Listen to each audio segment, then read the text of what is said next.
कर्मचारियों के मुद्दे पर फिर बोले जयराम ठाकुर। कांग्रेस सरकार पर किया जुबानी हमला, आप उन्हें नौकरी से निकाल रहे हैं। जयराम ठाकुर ने कहा 10 महीने में 10,000 कर्मचारियों को नौकरी से निकाल दिया क्या? जयराम ठाकुर का बयान सामने आया। नेता प्रतिपक्ष जयराम ठाकुर का ये बड़ा बयान। हमेशा अपनी मांग करते रहते हैं। कर्मचारी हमेशा आंदोलन पर, धरने पर बैठते हैं अपनी मांगों को लेकर के। लेकिन जो सरकार कहती थी पहले से दिन से कि कर्मचारी हितैषी हम ही हैं कर्मचारियों के लिए, अब उनसे पूछ रहा हूं मैं कि हितैषी की बातें करना और व्यवहार में आप उनको नौकरी से निकाल रहे हैं। अभी हालात इस प्रकार बन गए हिमाचल प्रदेश में 10 महीने में 10,000 के लगभग कर्मचारी जो अपनी सेवाएं दे रहे थे, ज़्यादा मेजॉरिटी उसमें आउटसोर्स में है, तो उनको नौकरी से निकाल दिया गया है। और आज जिस प्रकार से पिछले कल 167 जो जेई जो जिला परिषद कैडर के हैं, उनकी भी सेवाएं रद्द करने के लिए, सेवाएं को समाप्त करने के लिए जिस प्रकार से आदेश किए हैं, ये लोकतांत्रिक व्यवस्था के अंतर्गत। तो चलिए, इन्हीं खबरों पर ज्यादा जानकारी के लिए हमारे साथ शिमला से ब्यूरो प्रदीप ठाकुर हमारे साथ जुड़ चुके हैं। प्रदीप, जिला परिषद कर्मचारियों के मुद्दे को अब लगातार देखा जा रहा है कि गर्माता जा रहा है। जहां नेता प्रतिपक्ष जयराम ठाकुर लगातार सरकार को अब निशाने पे ले रहे हैं, तो वहीं सरकार की तरफ से भी बयान सामने आ रहे हैं। क्या कुछ कहेंगे, क्योंकि वार पलटवार इस मुद्दे को लेकर लगातार जारी है। हिमाचल प्रदेश में जिला परिषद कैडर के कर्मचारियों का जो कलम छोड़ो हड़ताल है, वो एक बड़ा सियासी मुद्दा बना हुआ है। और इस तरह की हड़तालें ये पूर्व में भी कर चुके हैं, चाहे बात पूर्व जयराम सरकार की हो और अब जब नई सुखविंदर सिंह सुक्खू सरकार है, और इसमें भी अपनी कलम छोड़ो हड़ताल को लेकर जो है वो लगातार धरने प्रदर्शन हो रहे, अपनी बात कहने की कोशिश जिला परिषद कर्मचारी कर रहे हैं। लेकिन इसमें हम कह सकते हैं कि एक नया मोड़ उस वक्त आया जब राज्य सरकार की तरफ से और पंचायती राज विभाग ने बाकायदा जो जेई हैं, कनिष्ठ अभियंता हैं, उनको निकाल दिया नौकरी से, उनको बर्खास्त करने के आदेश जारी कर दिए। और उसमें जो जिला परिषद के सी होते हैं, उनको निर्देश दिए गए कि आप इनको नौकरी से बर्खास्त करने की प्रक्रिया शुरू करें। और ये 167 के करीब है पूरे प्रदेश में, और उनकी जगह 164 नए जो जेई हैं, उनको आउटसोर्स बेसिस पर भरने की निर्देश जारी कर दिए गए।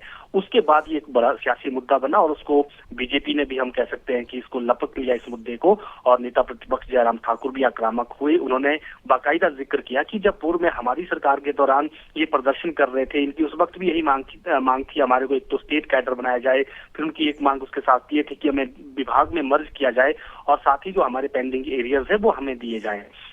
लेकिन उस वक्त कांग्रेस पार्टी के ही लीडर, उसमें बाकायदा वीडियो बीजेपी की तरफ से जारी की जा रही है। उसमें जो वर्तमान मुख्यमंत्री है सुखविंदर सिंह सुक्खू और डिप्टी सीएम है मुकेश अग्निहोत्री, ये नेता प्रतिपक्ष हुआ करते थे उस वक्त, तो ये इनके धरने में गए और बाकायदा इनकी तरफ से बयान जारी किए गए हैं कि जब हमारी सरकार आएगी तो इनको हम पंचायती राज विभाग में मर्ज करेंगे और इनके बाकी जो ड्यूज हैं वो दिए जाएंगे। उस वक्त ये वायदे इनके साथ हुए थे, लेकिन अब विपक्ष का कहना है, और 10 महीने का वक्त भी हो चुका है, लेकिन अभी तक इनको लेकर कोई फैसला नहीं हुआ है। राज्य सरकार का कहना है कि अभी आपदा है और अभी आपदा राहत में हम लगे हैं, पुनर्वास का काम चला है, पुनर्बहाली का काम चला है। और इस वक्त जो जेई खासतौर पर अगर बात करें, इनका महत्वपूर्ण रोल रहता है, क्योंकि पंचायतों में जो मनरेगा के काम होने होते हैं उसकी असेसमेंट होनी होती है और उसको वो काम सही से चला है, कुछ किसी भी प्रकार का कोई दंगा लगना है, कोई नया भवन वहां पर बन रहा होगा, कोई पंचायत में सड़क बन रही है, उसकी पूरी रिपोर्ट जेई तैयार करके देते हैं, उसके बाद ही पैसा रिलीज किया जाता है। तो ये काम पेंडिंग पड़ गया है। और उसके साथ साथ जो पंचायतों में बाकी जो पंचायत सचिव सहायक हैं, जो जिला परिषद कैडर में ही आते हैं, वो भी क्योंकि आंदोलन पर है, तो उनकी वजह से अभी पंचायतों में जो राहत पुनर्वास का पैसा दिया जाना है, जैसे मुख्यमंत्री सुखविंदर सिंह सुक्खू इसकी शुरुआत करने जा रहे हैं, तो ऐसे में जो पंचायतों को ये पैसा दिया जाना है, जो जिनका नुकसान हुआ है, प्रभावित है, उनको पैसा दिया जाना है, तो उसकी पूरी रिपोर्ट पंचायत सचिवों ने, सहायकों ने, तकनीकी सहायकों ने तैयार करनी होती है। लेकिन यहाँ पर ये धरने प्रदर्शन पर है लगातार, तो ऐसे में ये सारा काम ठप पड़ा हुआ है। और भी जो रूटीन के काम पंचायतों के होते हैं, किसी ने जन्म मृत्यु प्रमाण पत्र लेना है, किसी ने कोई पंचायत से कैरेक्टर सर्टिफिकेट लेना है और उसके जुड़े उसने कोई और पंचायत से जुड़े उसके काम है, तो ये रूटीन के काम भी प्रभावित हुए हैं। ये बात सही है, लेकिन एक तरह से हम सियासी मुद्दा इसलिए बन गया है क्योंकि कांग्रेस पार्टी की ही का ही एक वायदा था कि हम जब सत्ता में आएंगे तो इनको पंचायती राज विभाग में मर्ज किया जाएगा। हालांकि पंचायती राज मंत्री जो अनिरुद्ध सिंह हैं, उन्होंने साफ तौर पर कहा कि हम गंभीर हैं, कुछ लीगल फॉर्मेलिटी जिसमें रहती हैं उसको लेकर हम इसमें चर्चा कर रहे हैं कि हम क्या कर सकते हैं, लेकिन हम इनको मर्जर इनका करेंगे आने वाले समय में। लेकिन अभी फोकस हमारा पुनर्वास एवं पुनर्बहाली पर है, तो इस पर इस वक्त ये आंदोलन करने का सही समय नहीं था और ये चीजें बाद में भी हो सकती थी। तो कहीं ना कहीं अब आरोप प्रत्यारोप का दौर शुरू हो चुका है, लेकिन जिला परिषद कर्मचारी जो कैडर के कर्मचारी है वो भी आर पार की लड़ाई के मूड में है, ऐसे नजर आ रहे हैं और वो लगातार अपने आंदोलन नहीं छोड़ रहे हैं, लगातार आंदोलन कर रहे हैं। और अभी कार्रवाई भी बेशक हुई है, उसके बावजूद भी आंदोलन उनके जिला स्तर पर भी चले हुए हैं। तो अब देखना ये होगा कि आगे आने वाले समय में इसका नतीजा क्या होगा। लेकिन इतना जरूर है कि सरकार ने यहाँ सख्ती जरूर दिखाई है कि हम किसी आंदोलन से झुकने वाले नहीं है और मांग बेशक अपनी जगह है, लेकिन अभी जो काम है उस पर भी फोकस करना है। तो कहीं ना कहीं सरकार भी अपने रवैये पर अडिग है और दूसरी तरफ कर्मचारी भी और इसके अलग। जी चलिए प्रदीप, आप यूं ही हमारे साथ बने रहिए और हमारे साथ बीजेपी नेता गणेश दत्त जुड़ चुके हैं।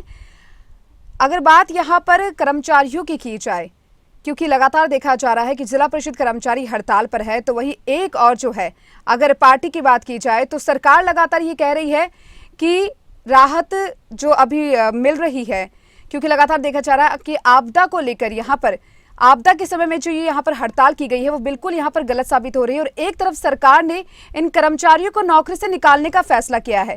क्या कुछ कहेंगे इस पर आप? देखिए, जो एकाएक नौकरी से निकालने का तो निर्णय गलत है, इस क्योंकि व्यक्तियों का भविष्य और रोजी रोटी से जुड़ा होता है। तो सरकार को मानवीय दृष्टिकोण को ध्यान में रखते हुए उनकी जो समस्याएं हैं उनका निदान करना चाहिए। वैसे भी चुनाव से पहले कांग्रेस पार्टी ने कहा था कि भी हम ये अधिक से अधिक रोजगार सर्जन करेंगे, 1 साल में 1 लाख नए रोजगार देंगे। और उसके बाद जिस प्रकार से अभी घटनाएं सामने आई है ये काफी दुर्भाग्यपूर्ण है और सरकार को व्यवहारिक दृष्टिकोण अपनाना चाहिए। उनकी पारिवारिक परिस्थितियों को ध्यान में रखते हुए उनके साथ बातचीत करनी चाहिए और जो हड़ताल पर है उनके साथ बैठ करके बात करनी चाहिए। आज एक तरफ उनको टर्मिनेट किया है, दूसरी तरफ जो मंत्री अनिरुद्ध सिंह जी हैं उनका एक बयान आया था कि अगर वो बगैर शर्त आना चाहते हैं तो उनका स्वागत है। तो सरकार को स्पष्ट करना चाहिए कि वो टर्मिनेशन फाइनल है या जो मंत्री का बयान है उस पर सरकार ने कोई पुनर्विचार करने का निर्णय लिया है। तो निश्चित तौर पर सरकार को इन हड़ताली कर्मचारियों से बातचीत करनी चाहिए और उनकी जो समस्याएं हैं उसका निदान करना चाहिए और एकाएक नौकरी से निकालना दुर्भाग्यपूर्ण है। जी चलिए, बहुत बहुत शुक्रिया आपका हमारे साथ जुड़ने के लिए और हमारे ब्यूरो प्रदीप ठाकुर, आपका भी बहुत बहुत शुक्रिया, तमाम जानकारी आपने साझा की।